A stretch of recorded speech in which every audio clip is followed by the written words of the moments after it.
আসসালামু আলাইকুম বন্ধুরা, আমাদের গ্রামে জলসা হচ্ছে, সেই জন্য আমি গজল নিয়েছি। ওইখানে যা কিছু হবে সেইগুলো সবাদের সাথে এক্ষুনি তুলে ধরবো। তো চলো আমি এখন রেডি হই, তারপর তোমাদের সাথে দেখা হচ্ছে। তো গাইস, আমাকে কিরকম লাগছে অবশ্যই কমেন্টে বলবে। তখন গজলের শুরু হয়ে গেছে, নাম ডাকা। তো আমি এখন যাব, অনেকই লেট হয়ে গেছে, ভাবতে পারছি না, তো তাড়াতাড়ি যাবো। তো গাইজ আমি এখন যাচ্ছি, তো আমার গজল বলা হয়ে গেছে, সেই ক্যাপচারটা নিতে পারিনি, সো সরি।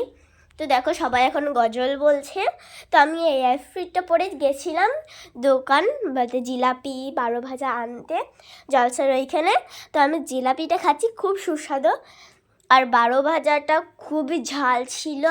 আমি একটু খেয়ে রেখেছি, এক থাবা খেয়েছি, আর কিছু খাইনি, প্রচুর ঝাল। তো আমি এই সিংহাসনটাতে বসে ভাবছিলাম যে আমি এখন জি হয়ে গেছি জলসার।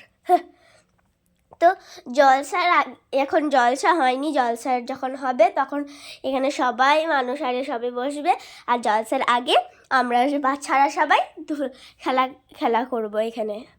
তো দেখো আমি অনেক বড় হয়ে গেছি, কিন্তু আমার কিন্তু এখনও খেলার ভাবটা যায়নি, সেই জন্য ছোটো ছোটো ছেলেদের সাথে আমিও খেলতে লেগে পড়েছি, কি বলো। তো আমি অনেকই খেলাধুলা করেছি। রাতটা দেখো কত তাড়াতাড়ি বেড়ে গেল, শীতকালের দিন অনেক তাড়াতাড়ি রাত বেড়ে যায়। তো চলো আমি এখানেই রাখছি, টাটা, সি ইউ, বাই।